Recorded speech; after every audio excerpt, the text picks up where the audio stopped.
बंगाल में राहुल गांधी ने किया धुआंधार चुनाव प्रचार। गदगद बीजेपी क्यों बोली वाह राहुल गांधी जी वाह। राहुल गांधी ने ऐसा क्या कहा कि बीजेपी हो गई गदगद। राहुल कांग्रेस के प्रचारक हैं या फिर बीजेपी के मददगार।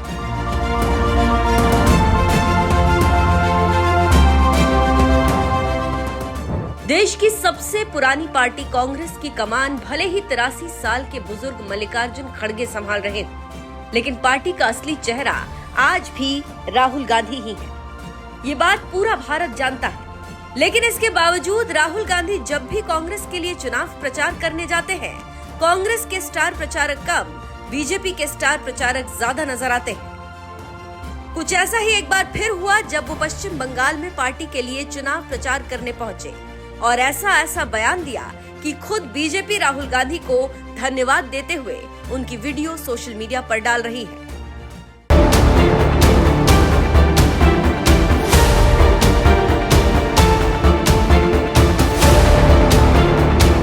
ममता के गढ़ बंगाल में कांग्रेस की क्या औकात है, ये इसी बात से समझ सकते हैं कि साल 2021 में जब विधानसभा चुनाव हुआ था, तब पश्चिम बंगाल के इतिहास में पहली बार कांग्रेस को एक भी सीट नहीं मिली, यानी कांग्रेस का खाता भी नहीं खुला था।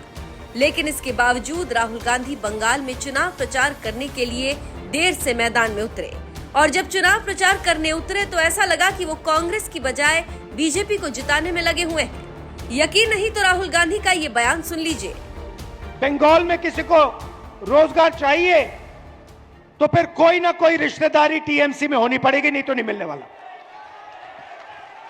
वो पूरा का पूरा काम टीएमसी के गुंडों के लिए, टीएमसी के लोगों के लिए करती हैं और जनता को कोई भी मदद नहीं करती। यहां भाइयों बहनों, बंगाल की जिस मुख्यमंत्री ममता बनर्जी के साथ कभी राहुल गांधी मंच साझा करते थे, आज उसी ममता सरकार पर निशाना साधते हुए कह रहे हैं कि बंगाल में रोजगार चाहिए तो फिर टीएमसी के साथ कोई न कोई रिश्तेदारी होनी चाहिए, क्योंकि वो पूरा काम सिर्फ टीएमसी के गुंडों के लिए करती है। और मजे की बात यह है कि यही आरोप बीजेपी भी ममता सरकार पर लगाती रही। यही वजह है कि राहुल गांधी ने जब सीएम ममता के खिलाफ आवाज उठाई तो बंगाल बीजेपी ने न सिर्फ उनका बयान सोशल मीडिया पर शेयर किया, बल्कि उन्हें थैंक यू बोलते हुए कहा कि एक बार फिर राहुल जी आपका धन्यवाद। यहाँ तक कि वे भी इस बात को स्वीकार करते हैं कि 6,688 कंपनियां पश्चिम बंगाल छोड़कर क्यों चली गई, जहां कुछ ही नौकरियां केवल टीएमसी के गुंडों को मिलती हैं और पूरे तंत्र पर भ्रष्टाचार का राज है। ये बात तो आप भी जानते हैं कि 0 सीटों वाली कांग्रेस में दम नहीं है कि वो बंगाल में ममता को हरा पाए। ये दम सिर्फ बीजेपी में ही है और बीजेपी लगातार ममता सरकार पर गुंडों को पालने का आरोप लगा रही है। यकीन नहीं तो बंगाल में सीएम योगी का ये बयान सुन लीजिए। उत्तर प्रदेश गुंडा मुक्त, माफिया मुक्त हो गया है। अब उत्तर प्रदेश में न कर्फ्यू है न दंगा है, यूपी में सब चंगा है। एक्सप्रेसवे बन रहे हैं, एयरपोर्ट बन रहे हैं, गुंडा मुक्त, माफिया मुक्त। और अगर कोई माफिया सिर उठाता है, यूपी का बुलडोजर उसको सड़कों पर, एक्सप्रेसवे पर उसकी हड्डी पसली एक करता है। और आपके बुलडोजर को भी सुनकर के अभी से टीएमसी के गुंडे अंडरग्राउंड होना प्रारंभ कर दिए हैं। और इसीलिए कहने के लिए आया हूं बहनों भाइयों, ममता दीदी जो अब तक कहती थी कि खेला हो बे, अब मैं कहूंगा कि ममता दीदी खेला शेष, ए बार खेला शेष, ए बार खेला शेष, उन्नयन शुरू, खेला शेष, उन्नयन शुरू। और उस दिशा में हम सबको कार्य करना है। बीजेपी नेताओं ने ही सबसे पहले ममता सरकार के खिलाफ गुंडा शब्द का इस्तेमाल किया और अब राहुल गांधी भी गुंडे शब्द का इस्तेमाल करके ममता सरकार पर निशाना साध रहे हैं और बीजेपी उन्हें थैंक यू बोल रही है। बात यही खत्म नहीं होती।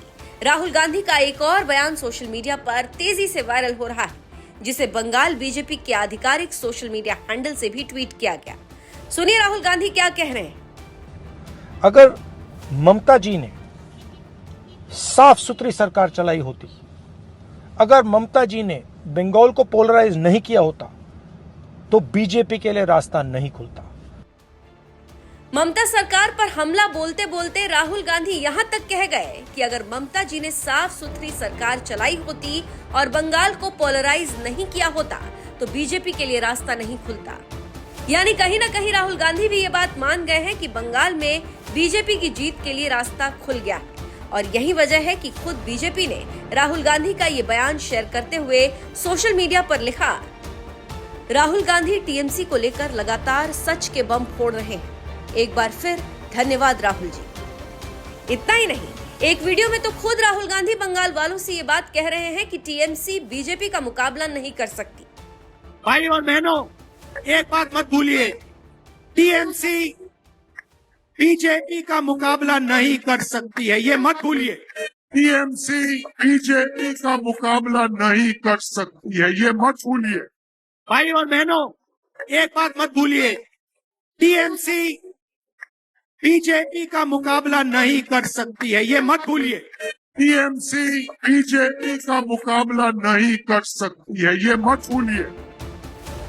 राहुल गांधी वैसे तो कांग्रेस के दिग्गज नेता हैं और बंगाल में कांग्रेस को जिताने में लगे हुए हैं, लेकिन लगता है वो कांग्रेस से ज्यादा बीजेपी का चुनाव प्रचार कर रहे हैं। इसीलिए बीजेपी लगातार उनके बयानों को सोशल मीडिया पर शेयर कर रही और धन्यवाद बोल रही। शायद यही वजह है कि राहुल गांधी को बीजेपी का स्टार प्रचारक कहा जा रहा है और जब भी राहुल गांधी चुनाव प्रचार करने के लिए मैदान में उतरते हैं, कांग्रेस से ज्यादा बीजेपी खुश हो जाती है। बंगाल में भी कुछ ऐसा ही देखा जा रहा है। वैसे आपको क्या लगता है, बंगाल में राहुल गांधी कांग्रेस को जिताने में लगे हुए हैं या फिर ना चाहते हुए भी बीजेपी की मदद कर रहे हैं? अपनी राय हमें कमेंट कर जरूर बताएं। साथ ही सीएम योगी ने बंगाल में चुनाव प्रचार के दौरान और क्या कुछ कहा वो भी सुन लीजिए। मैं देख रहा था बड़ा बाजार में, मैं गया था कोलकाता में, टीएमसी के गुंडों ने गुरुदेव रविंद्रनाथ ठाकुर की विरासत की हवेली पे कब्जा करके वहां टीएमसी के झंडे लगा दिए। माननीय न्यायालय के आदेश से वो फिर हटाए गए। टीएमसी के गुंडे जगह जगह कब्जा करते हैं, लेकिन 23 अप्रैल को पहले चरण के मतदान के रुझान के बाद अब उनमें भय पैदा हुआ है। अब वे अपना ठिकाना ढूंढ रहे हैं। 4 मई को जब परिणाम आएगा, टीएमसी के गुंडे कहीं न कहीं आपकी सड़कों पर पंचर बनाते हुए दिखाई देंगे और इसीलिए मैं आज आया हूं आपसे कहने के लिए। इसीलिए मैं आपको कहने के लिए आया हूं, डबल इंजन की बीजेपी की सरकार का मतलब सुशासन।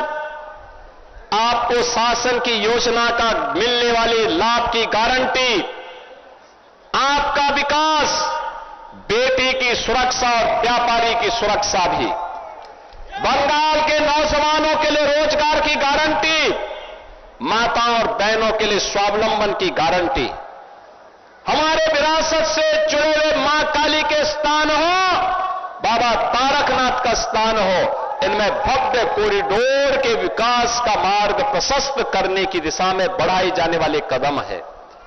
ये डबल इंजन सरकार के द्वारा जो अभियान प्रारंभ होते हैं, डबल इंजन सरकार में जय श्री राम बोलने पर प्रतिबंध नहीं होता, हर हर महादेव को बोलने में प्रतिबंध नहीं होता, लेकिन सड़कों पर इफ्तारी की दावत बंद जरूर हो जाती है। आप देखो, टीएमसी तो एससी एसटी विरोधी भी है। पहली बार भारत की कोई बेटी जनजातीय समाज में जन्म लेने वाली कोई बहन भारत के सर्वोच्च संवैधानिक पद पर बैठी है। श्रीमती द्रौपदी मुर्मू जी भारत की महामहिम राष्ट्रपति है। हर भारतवासी उन पर गौरव की अनुभूति करता है।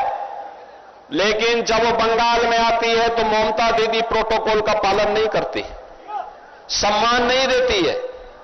ये वही तरह है जिसने 1857 में भारत के प्रथम स्वतंत्र समर की लौ जलाई थी, ये बंगाल की धरा बैरकपुर से प्रारंभ हुई थी। ये बंगाल की ही धरा है जिसमें खुदीराम बोस हंसते हंसते फांसी के फंदे पर चूम गए थे।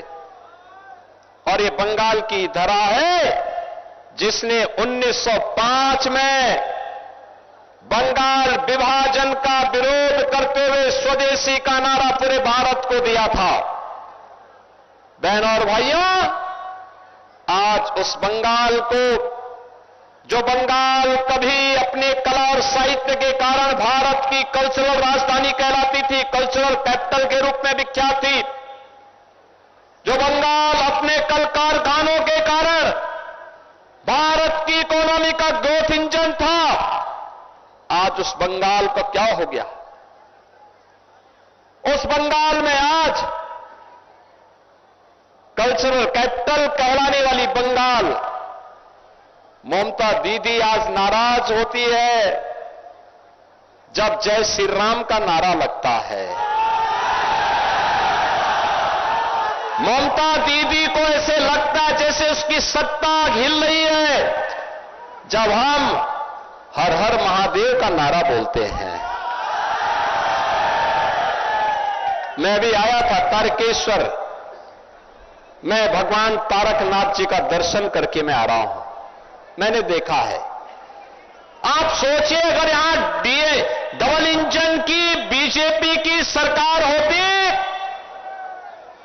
तो तारकनाथ मंदिर में काशी विश्वनाथ की तर्ज पर भव्य कॉरिडोर होता।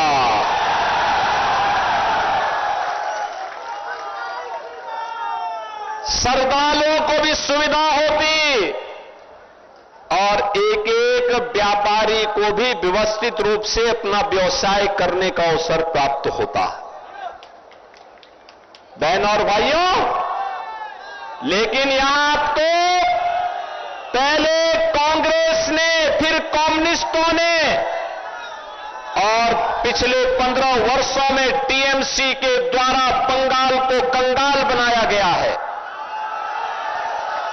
बंगाल में भारत की सनातन परंपरा के बारे में बोलने को प्रतिबंधित किया जाता है। बंगाल की डेमोक्रेसी को बदला जा रहा है।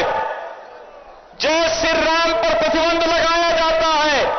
मां दुर्गा पूजा और मां दुर्गा पूजा विसर्जन की, मूर्ति विसर्जन की शोभा यात्रा को प्रतिबंधित किया जाता है। लेकिन ममता दीदी सड़कों पर नमाज पढ़वाती और इफ्तारी की दावत कराती है। कोई भी हिंदू पर्व त्योहार होने के पहले यहां उपद्रव शुरू होता है, कर्फ्यू रहता है, सरेआम को हत्या होती है, लव जिहाद और लैंड जिहाद की घटनाएं घटित हो रही हैं। टीएमसी मौन है और इस मौन के खिलाफ आज बंगाल मुखर हुआ है।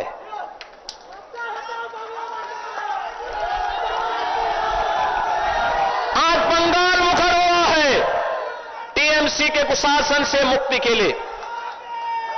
और इसीलिए आज इस गुंडागिर्दी, इस कुशासन के खिलाफ आवाज उठाने के लिए मैं भी आया हूं आज उत्तर प्रदेश से।